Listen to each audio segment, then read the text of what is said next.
숨 좀 돌리고요. 여러분, 사랑은 위대하죠. 사랑은 정말 위대합니다. 그런데 그 위대한 사랑을 저희들이 가지고 살고 있음에도 불구하고요, 그 사랑이 그대로 열매를 맺지 못하는 것들이 우리들의 현실입니다. 왜 그럴까요? 다른 거 없죠.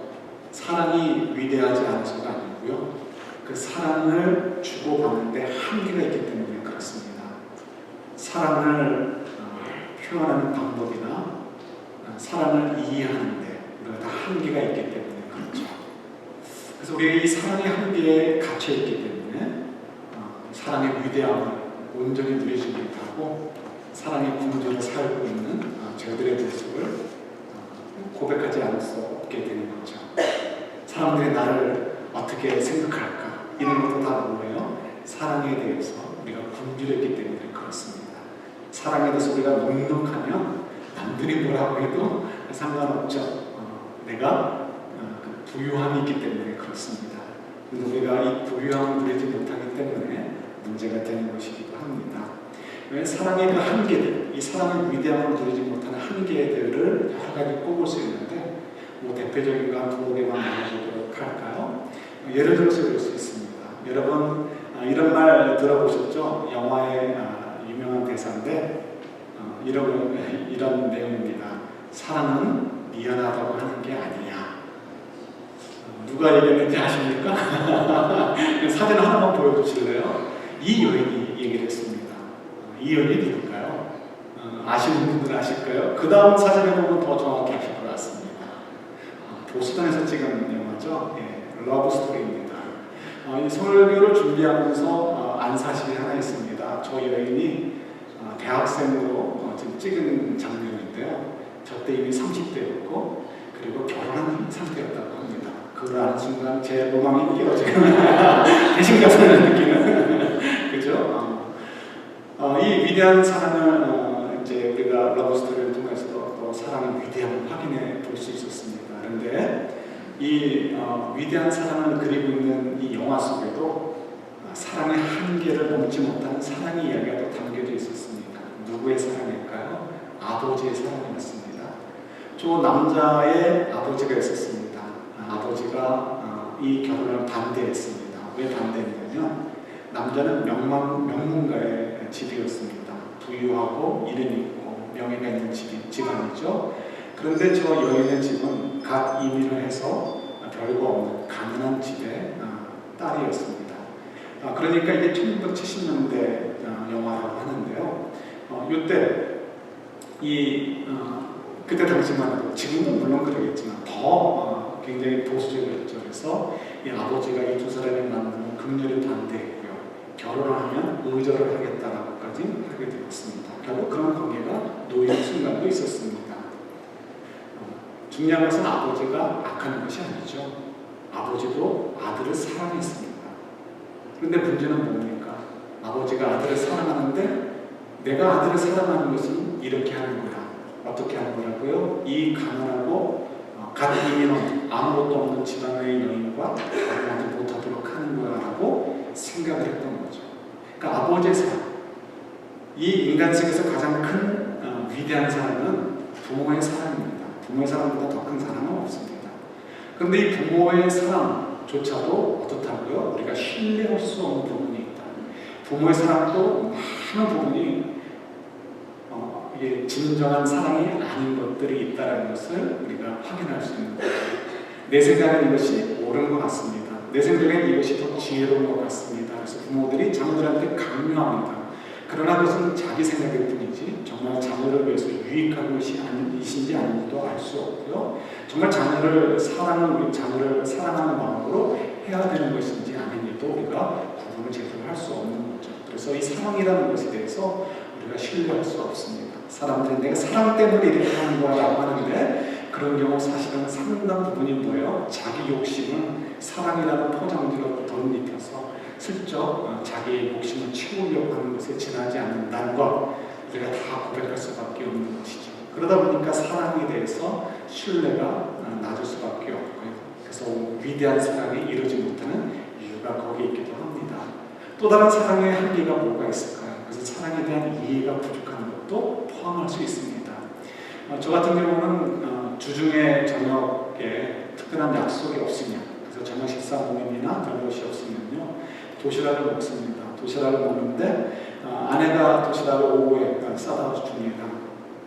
그러면 도시락을 먹을 때마다 이제 생각이 복잡합니다. 이거 먹어야 되나 말아야 되나. 준비를 많이 해다 줍니다. 그리고는 맛있으니까 다 먹습니다. 다 먹고 나서 배 두들기면서 왜 이렇게 많이 싸줬나 이렇게 또 원망 아닌 원망을 하기도 합니다. 처음에는 아내에게 간단하게 싸라고 얘기합니다. 근데 아내가 꼭 조금 간단하지 않고 좀 복잡하게 싸웁니다. 이유가 뭘까요? 남편 배불러서 배불러 터져 죽어라 이런 의미가 아니죠. 그냥 간단하게 싸줄 수 있죠. 이렇게만 먹으면 어때? 간단하게 싸달라고 했는데 잘 됐네 할 수 있습니다. 그러나 싸주는 사람의 입장에서는 그렇지 않은 것 같아요. 어떻게 하든지 좀 더 정성을 들이고 싶고 어떻게 하든지 맛있는 것을 좀 먹게 하고 싶은 마음이 있는 거죠. 그러다 보니까 반찬통도 점점 가득 차게 되어지고 그리고 밥통도 채워지게 됩니다. 그리고 저는 또 그것을 보면서 보는 즐거움도 있고 맛이 있으니까 또 배불리 먹고 또 배 두들기면서 괜히 많이 먹었네 이렇게 또 후회하기도 하죠. 그러나 이것은 결국은 사랑입니다. 사랑에 대해서 이해를 하게 되어지면 조절하는 것은 제 몫이지 맛있게 음식을 준비해주는 사람의 몫은 아니다 라고 우리가 얘기할 수 있습니다. 사랑을 이해를 못하면 그 사랑을 받을 수 없게 되는 거죠. 저에게 있어서 목회 스승이 계십니다. 손인신 목사님을 들 수 있습니다. 손인신 목사님이 이제 오래전에 하셨던 설교 가운데 그런 이야기를 나누셨습니다. 손인신 목사님에게는 아들하고 딸이 있습니다. 오빠하고 여동생인데요. 아이들이 뭐 3살, 4살 그럴 때 얼마나 재미있게 놀면서도 싸움 낙서를 많이 합니까? 어느 날 이제 교회에서 일을 끝나고 집에 들어가시는데 아이들이 싸우는 것을 보게 됩니다. 그때 화가 나는 거죠. 그래서 두 사람을 불러서 혼을 냅니다. 근데 혼을 내도 한두 번 혼을 내도 애들이 뭐 말을 듣습니까? 안 듣죠. 계속 싸우죠. 그래서 이제 그날만큼은 좀 특별한 방법을 취해야 되겠다 싶어가지고요. 옛날에 누군가 그러셨다고 하잖아요. 그래서 이번에는 아이들한테 다르게 얘기해야지. 그래서 아이들 불러놓고 얘기했습니다. 얘들아 너희들 싸우지 말았는데 또 싸웠네. 그런데 이거는 너희들이 나빠서가 아니고 아빠가 너희들 잘못 가르쳐서 그런 거야. 그러니까 누구 잘못이야? 아빠 잘못이지? 그러니까 아빠가 회초리를 칠 테니까 너희들 보면서 아빠를 용서해다오 이렇게 얘기를 했습니다. 그리고는 한 대를 딱 쳤는데 자세가 엉거주춤하죠. 그래서 이제 목사님 생각에도 좀 더 자극적으로 쳐야 되겠다 하면서 바지를 걷어올리고 폼을 딱 잡으니까요. 딸아이가 덤벼듭니다. 까르르 웃으면서 아빠 내가 때릴게 이렇게 되는 거죠. 어린아이의 입장에서는 아빠가 지금 뭘 하는지 이해를 하지 못합니다. 혼날 줄 알았는데 혼나지 않으니까 신나고요. 그리고 아빠의 사랑의 그 깊은 내용을 모르니까 그냥 장난을 비슷하게 들었겠죠. 그래서 웃으면서 내가 하겠다라고 덤볐다라고 하는 것입니다. 어떻게 보면 저희들이 그런 속에서 사는 것 같습니다. 사랑에 대한 이해가 부족합니다. 사랑에 대한 신뢰도 부족합니다. 이건 뭐 어쩔 수 없는 거죠. 그래서 이것이 우리들의 삶 속에서도 온전한 사랑을 충분히 누리지 못하게 하고요. 나아가서는 하나님과 저의 관계 속에서도 이 사랑의 관계를 손해보도록 만듭니다. 그런 면에서 이 사랑의 관계를 자꾸 제한하는 이 사랑의 위대함에 도달하도록 하는 것을 막는 이 한계들을 극복하는 것이 필요합니다. 그래서 하나님께서도 이것을 극복하기 위해서 참 많이 애를 써주신 것을 보게 됩니다. 성경은 사실은 그런 내용들로 가득 차 있습니다. 대표적으로 예수님께서 이 땅에 오신 이유가 무엇입니까? 얼마든지 하나님께서 말씀으로 우리를 구원해 주실 수 있지 않겠습니까? 그럼 우리가 제일 하기 쉬운 말이 뭐가 있어요? 뻔히 나올 만한 거. 아이고 하나님 마음은 누가 사랑을 못합니까? 우리도 하나님처럼 좋은 자리에 앉아가지고 내가 너 구원해줄게, 내가 너 용서해줄게 이런 거 우리도 할 수 있습니다. 하나님도 우리 속에 들어오셔서 살아보십시오. 우리처럼 힘든 인생 속에서 우리가 어떻게 용서하는 것이 쉽겠습니까? 어떻게 우리가 사랑을 베푸는 것이 쉽겠습니까? 라고 100% 얘기 나오죠. 그래서 하나님께서 예수님은 우리와 똑같은 모양으로 이 땅에 보내셨고요. 예수님도 우리들처럼 이렇게 힘든 인생 속에서 살면서 그러면서 죽음까지도 받아들이시는 그 위대한 사랑을 보여주시는 거죠. 그걸 통해서 어떻게 해요? 우리로 하여금 함부로 얘기하지 못하도록, 함부로 판단하지 못하도록 하나님의 사랑이 얼마나 위대한지를 우리가 이루지 못하는 것을 이렇게 막는 것들을 무너뜨리시는 것이죠. 하나님의 사랑의 위대함을 이해하고 하나님의 사랑에 대한 신뢰를 갖도록 예수님이 이 땅에 보내주셨습니다. 굉장한 하나님의 노력이구나 하는 것을 다시 확인해 볼 수 있죠. 이것만이 아닙니다. 크고 작은 일들이 너무나 많이 있습니다. 대표적으로 한 가지만 더 말씀드리면 이런 이야기를 나눌 수 있습니다. 우리 지난주에 예레미야서 29장 가지고 묵상했죠. 예레미야 29장에 중요한 내용은 무엇입니까? 재앙이 아니고 샬롬이다. 샬롬은 여러 의미가 있다고 했어요. 그래서 번영이라는 의미도 있고 그 다음에 평강이다라는 의미도 있다고 했습니다. 번영이든 평강이든 샬롬, 샬롬이다라고 얘기하시는 거죠. 우리들의 눈에는, 사람들의 눈에는, 유대인들의 눈에는 나라가 멸망하고 포로로 그 지역에서 계속 살아야 된다는 하나님의 말씀이 그러한 현실을 뭐라고요? 재앙이라고밖에 얘기할 수 없습니다. 그런데 하나님께서 뭐라고 얘기하시죠? 재앙이 아니야, 재앙이 아니야. 그것은 뭐라고요? 너희들에게 샬롬이란다, 너희들에게 평강이고 너희들에게 번영이란다 라고 말씀을 하십니다. 사람들이 이게 쉽게 믿어지겠습니까? 믿어지지 않습니다. 그래서 그것을 믿도록 하기 위해서 그 하나님의 위대한 사랑을 신뢰하고 이해해서 그 사랑의 위대함 속에 머무를 수 있도록 하시기 위해서 또 하나님께서 도전을 주시는 거죠. 대표적인 것으로 그때 당시 이야기를 나누도록 하겠습니다. 그때 당시에 여러분 기억하세요? 586년에 유다가 멸망했는데요. 그 이전으로 조금만 넘어가면 605년, BC 605년에 먼저 1차로 포로들이 끌려갑니다. 바벨론에 의해서 포로로 끌려갔는데 누가 끌려갔다고요? 다니엘과 세 친구들. 그 다음에 597년경에 또 한 번 2차로 포로들이 끌려갑니다. 그때 누가 끌려갔다고요? 에스겔. 그러면 또 많은 사람들이 끌려갔습니다. 근데 성경에 드러나는 이름으로 그렇게 얘기를 하자는 거죠. 지금 그 끌려간 사람들은 뭘 소원하고 있습니까? 우리가 아는 대로 예루살렘 절대 멸망하지 않을 것이다. 이게 진짜 믿음이다라고 하면서 서로 격려하고 있었습니다. 왜 그렇죠? 하나님께서 나단 선지자를 통해서 다윗에게 주신 말씀이 있죠. 너희 나라가 영원할 것이다. 절대로 예루살렘이 멸망하지 않을 거야. 이게 진짜 믿음이야 라고 서로를 격려하고 있었습니다. 그걸 가지고 기도했겠죠. 우리 여기서 포로 생활을 오래 하지 않을 거야. 예루살렘이 번지할 것이고 예루살렘을 침공했던 바벨론이 오히려 쉽게 무너지게 될 거야. 그러니까 우리 땅만 갖지 말고 예루살렘으로 돌아갈 날만 준비하자. 이러면서 편지를 주고받고 있었습니다. 그 편지를 기록한 내용들이 어디 있어요? 에스겔서였고 또 이제 예레미야 29장 같은 것들이 그 편지의 내용들입니다. 그때 하나님께서 뭐라고 말씀하시고요? 아니다라고 아까 했던 말씀들을 전했단 말이죠. 그러니까 지금 이 순간에서는 그들이 굉장히 답답해가지고 재앙이다. 하나님이 우리를 버렸다. 하나님이 바벨론의 신들 앞에 패퇴했다. 바벨론의 신들보다 하나님이 힘이 없으시다. 이런 생각을 가질 수밖에 없었습니다. 그게 구약의 선지서들에 나와 있는 내용들인 거죠. 그래서 그때 하나님께서 그것을 바로 잡아주셔야 되겠다. 바로 잡아주셔야 하나님의 사랑 위대함을 믿고 하나님의 위대한 사랑 앞에 자기를 맡기고 인생을 살 수 있지 않겠습니까?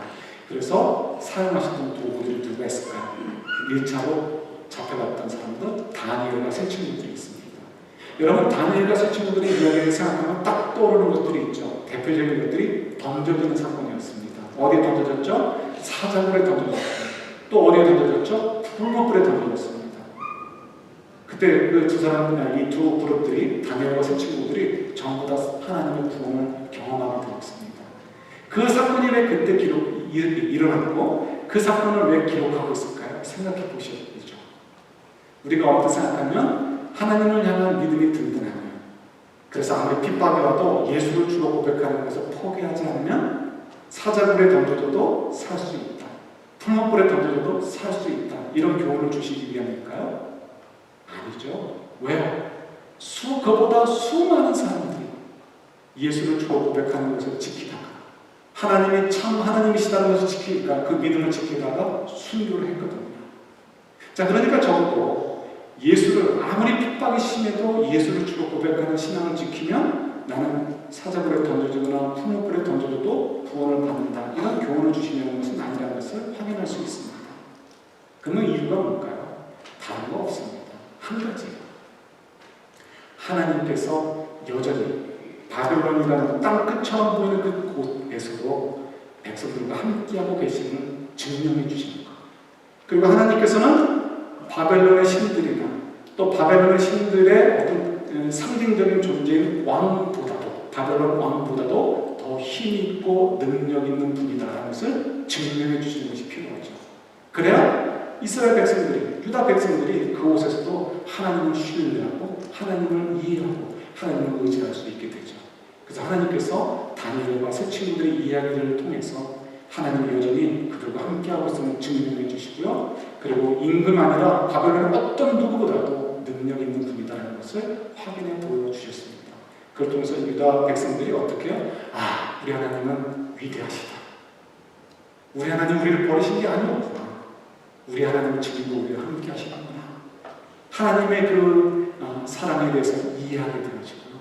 하나님의 사랑의 방법에 대해서도 신뢰하게 될 수 있게 되어집니다. 그렇게 되는 순간 그들이 어떻게 하죠? 하나님 말씀을 기억하고 그 말씀대로 순종하게 되어집니다.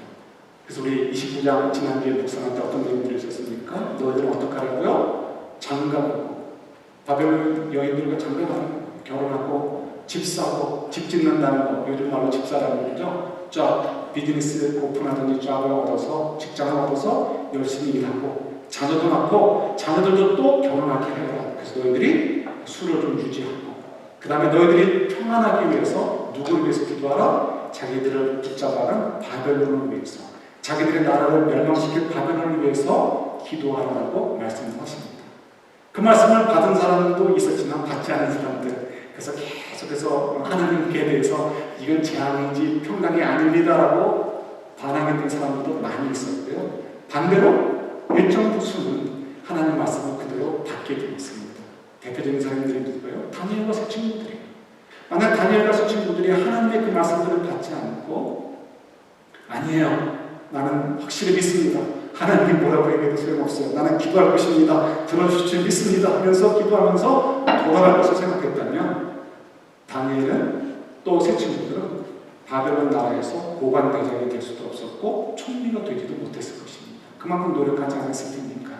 그만큼 빨리 돌아갈 생각만 하고 있었을 테니까요. 그러나 하나님의 말씀, 70년 동안 있어야 된다는 그 말씀을 깊이 있게 받게 되어지고 하나님의 사랑에 대한 신뢰와 이해가 생기니까 하나님의 사랑이 위대한 자들을 맡겨서 어떻게 온전하게 하나님께서 기대하시는 대로 섬겼던 것을 보게 되는 것입니다. 그런 인생으로 우리가 살 수 있다는 것이죠. 그런 면에서 우리가 이 아침에 좀 깊이 생각을 해봤으면 좋겠습니다. 나도 내 인생을 어떻게 살아가고 있는가? 내 눈앞에 정말 이건 재앙이다라고 여길 수밖에 없는 일들이 있습니다. 이건 정말 내 인생에 있어서 정말 마이너스는 절대로 나의 인생에 플러스가 아니라는 생각이 드는 것들도 있을 수 있습니다. 그럴 때 주는 그 위대한 사랑 속에 내가 있기에 아무리 그렇게 보여도 재앙처럼 보여도 이건 재앙이 아니야, 하나님 안에서 이건 평안이고 이건 번영이야라고 얘기할 수 있겠냐는 것입니다. 그러기 위해서 우리가 오늘 본문의 말씀처럼 시편 기자의 노래처럼 이런 노래도 우리가 할 수 있어야 됩니다. 이 노래 내용은 무엇입니까? 시편 139편 말씀은 너무 위대한 말씀이고요, 너무 아름다운 노래를 담고 있습니다. 근데 이 앞부분 1절부터 4절 가운데 보면 이런 내용이 담겨져 있는 거죠. 내가 생각하는 것조차도 주님께서 다 하신대요. 멀리서도 하신다는 것은 하나님께서 멀리 계신다 이런 의미가 아니고 정말 멀리 계시는 것처럼 느껴지는 그런 상황, 그런 생각들조차도 어떻게 해요? 하나님께서 철저하게 알고 계신다는 것을 고백하고 있습니다. 그 다음에 또 뭐라고 얘기하십니까? 3절에 보면, 4절에 보면 여호와여 내 혀의 말을 알지 못하는 것이 하나도 없으시나이다. 다른 번역으로 얘기를 하면 이렇게 됩니다.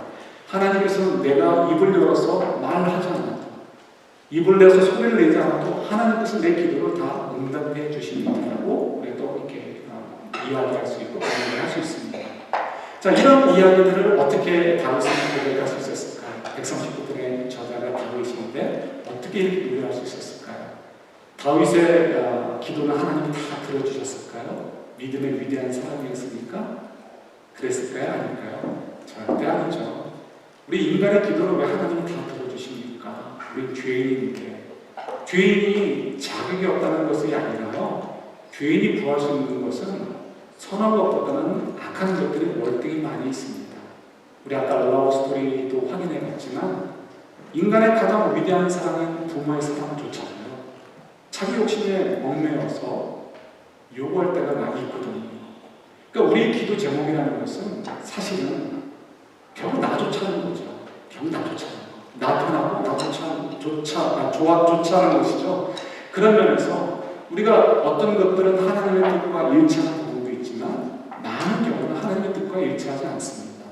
그래서 여러분들이 영역이 부족해서 기도를 하나님이 다 응답해 주지 않으시는 것이 아니고요.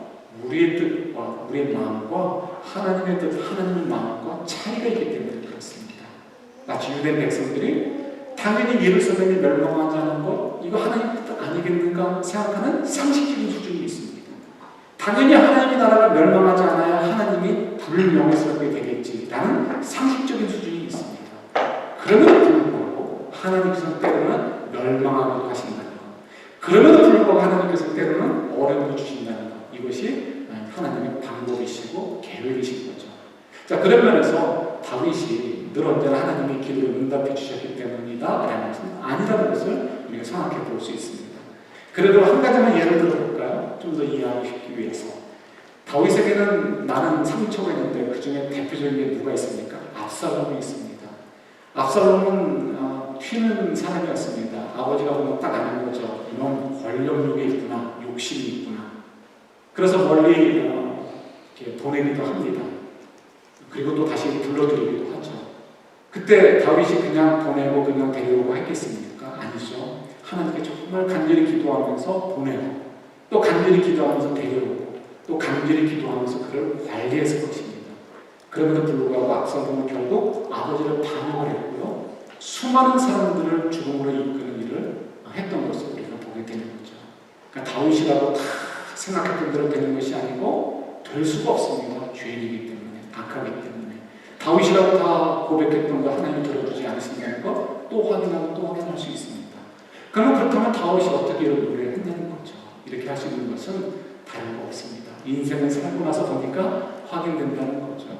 우리 시편 23편 너무 잘 아시죠? 4절만 같이 보도록 하겠습니다. 시편 23편 4절 말씀입니다. 같이 받을까요? 내가 사망의 음침한 골짜기로 다닐지라도 해를 두려워하지 않을 것은 주께서 나와 함께 하시리라.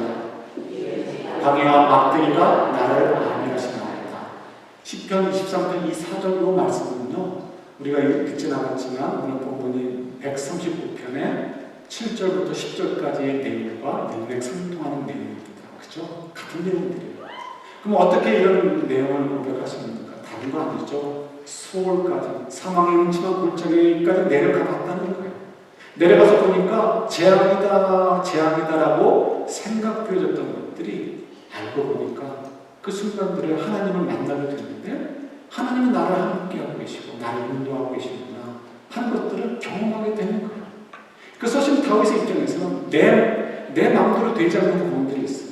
사망의 음침한 골짜기로 내려가고 싶은 사람은 누가 있겠습니까? 아무도 없습니다. 그런데 그때마다 기도하는 거예요. 기도하는 것입니다.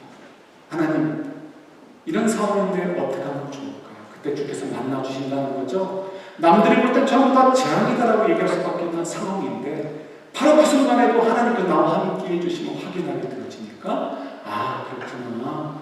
이게 재앙이 아니고 결국 나에게 유익하게 하시는 거구나. 모든 것이 합력하여 삶을 이루게 하신다는 하나님 말씀이 이렇게 이루어지는 것이구나 하는 것을 고백하게 되어지는 거죠. 그래서 어떻게 해요? 재앙이 아니고 번영이다, 샬롬이다, 평강이다라고 하시는 하나님 말씀이 믿어지게 되는 거예요. 근데 우리는 완악해서 사망의 음침한 골짜기로 내려가는 게 싫고요. 그래서 그걸 원치 않고 그렇게 인도해 주시면 하나님은 원망하게 되어집니다. 편하려고만 하는 거죠. 그러나 우리가 그런 마음을 갖는다는 것 자체가 뭐죠? 그냥 하나님의 사랑을 모르고요. 하나님의 누구신지를 모르는 거예요. 그러나 저희들 정말 사망의 음침한 골짜기로 내려가는 것처럼 아주 어려운 순간들을 경험하게 될 때 그때 뭘 고백하게 되죠? 하나님 맞습니다. 저는 아무것도 아니에요. 그리고 정말 하나님의 은혜로 사는군요. 하나님의 사랑이 없이는 살 수 없어요. 그냥 저를 살려주세요라고 고백하게 되어지죠. 이런 고백은 패배자의 고백도 아니고 추한 고백이 아니고요. 아름다운 고백이죠. 이런 고백을 누구만 할 수 있어요? 하나님의 거룩한 백성들만 할 수 있는 거예요. 아무나 할 수 있는 게 아니에요. 하나님을 아는 자들만이 할 수 있는 거죠. 그래서 이런 고백을 통해서 하나님과 저희의 관계가 더 든든해지고 더 이상 이제는 하나님의 사랑을 신뢰할 수 없어요. 하나님의 사랑을 이해할 수 없어요. 라는 이야기들을 하지 않게 되어지고 줄여가면서 그 더 풍성한 그 하나님의 위대하심을 경험하게 되어지고 그 사랑 속에 우리를 던지게 되는 것입니다. 2020년 시작하면서 우리가 어떤 꿈을 가져보면 좋을까요? 어제 하루만 돌아보셔도요. 이건 정말 재앙이다 라고 큰 재앙, 작은 재앙이 있지만 크던 작던 이건 재앙이다, 어려움이다, 짐이다 라고 얘기할 만한 것들이 얼마나 많이 있으셨습니까? 그래도 우리가 하나님의 위대하신 속에 있다면 그것이 재앙이 아니고 뭐라고요? 번영이라는 거예요. 샬롬이고 평강이라는 것입니다. 당장은 겁이 납니다. 그러나 조금 지나다 보면 하나님의 위대하신 사랑이 이런 기회 속에서 나를 인도해 주시는 거였구나 하고 고백할 수 있게 되는 것입니다. 그런데 이것이 보이지가 않아요. 왜요? 우리 속에 아직 내가 너무나 강력하기 때문에 그렇습니다. 내가 너무나 강력해요. 내 주장과 내 생각이 너무 강력해요. 내 죄성이 강력해서 힘이 있어서 내 욕심을 이루고 싶어 해요. 그것을 가지고 믿음이라는 포장지를 싸고 기도라는 포장지를 싸가지고 하나님의 사랑이라는 포장지를 싸가지고 스스로 속이고 하나님을 속이려고 합니다. 그래서 문제가 되는 거예요. 절대로 우리 마음대로 되지 않습니다. 이스라엘 유다 백성들이 많은 사람들이 에스겔이 뭐라고 해도 예레미야가 뭐라고 해도 듣지 않았습니다. 하나님은 절대로 그러실 수 없어. 이건 그렇게 될 일이 아니야. 예루살렘은 어떻게 멸망해? 우리가 어떻게 포로로 하나님 백성인데 이곳에서 계속해서 살 수가 있어? 우리는 돌아갈 거야. 그러면서 그런 말씀을 선포하는 예레미야나 에스겔을 핍박을 했습니다. 무엇 때문이라고요? 자기들의 욕심 때문에. 욕심 때문에 하나님의 사랑이 이해가 되지 않고 하나님의 그 사랑의 그 아름다움과 위대함을 담을 수 없었던 것이죠. 그러면서 우리가 좀 돌아봤으면 좋겠습니다. 여러분들은 어떻습니까? 우리 인생의 삶 속에서 이거 너무 큰 짐이에요 라고 하는 것들이 얼마나 많이 있습니까? 그런데 우리는 그보다 더 큰 하나님의 위대하신 사랑 속에 살고 있어요. 하나님께서 왜 그것들을 우리에게 주셨겠습니까? 그것들 속에서 하나님을 찾고 하나님의 뜻을 향해서 우리가 위대한 믿음에 도전을 하게 될 때 그것이 합력하여 손을 이루어서 하나님의 위대한 사랑의 선물들로 채워지도록 하시기 위해서 우리의 그런 어려운 순간에 진리를 주시는 거예요. 재앙이 아니고 번영이고 샬롬이고 평강입니다. 어저께 돌잔치가 있었습니다. 로지가 이제 첫 돌이 되었습니다. 돌잔치를 하고서 이제 가족들이 인사를 하죠. 외할아버지가 인사를 하시게 되었습니다. 할아버지 인사말이 좀 마음에 남습니다. 이렇게 인사를 하셨습니다. 하나님께서 나를 구원해 주시는 것이 너무 감사했습니다. 해서 다른 것은 염치가 없어서 구하지를 못했대요. 그런데 가만히 보니까 오늘도 어저께도 이제 인사하시면서 그렇게 말씀하시는 거죠. 오늘 이 돌잔치를 하면서도 염치가 없어서 다 구하지 못했는데 하나님께서 이렇게 다 채워주시는 걸 보면서 너무 감사하다. 이런 고백을 하시더라고요. 우리가 생각할 때는 세상 사람이 생각할 때 이럴 수 있습니다.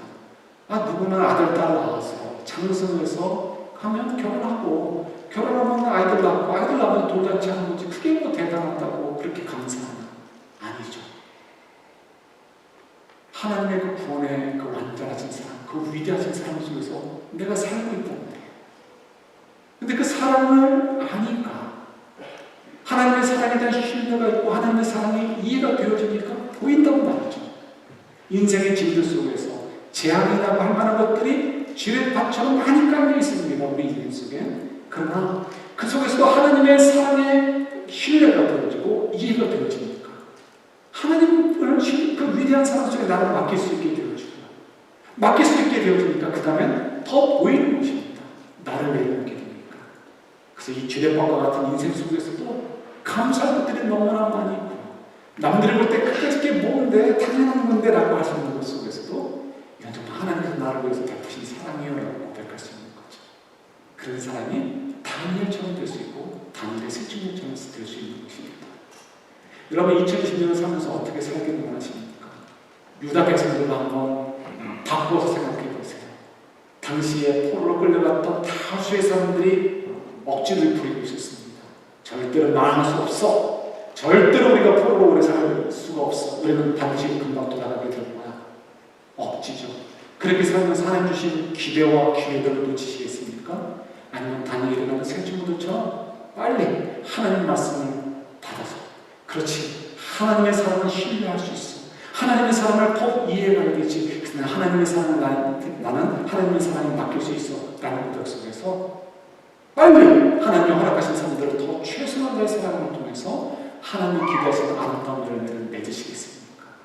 이건 여러분들에게 달려있습니다. 저희들에게 달려있습니다. 바라는 저희들이 이 한 해 다른 것 좀 내려놓으시고요. 하나님의 사랑에 대한 신뢰를 좀 회복하시고 하나님의 사랑을 좀 더 이해하기 위해서 발버둥치는 저희들이 되었으면 좋겠습니다.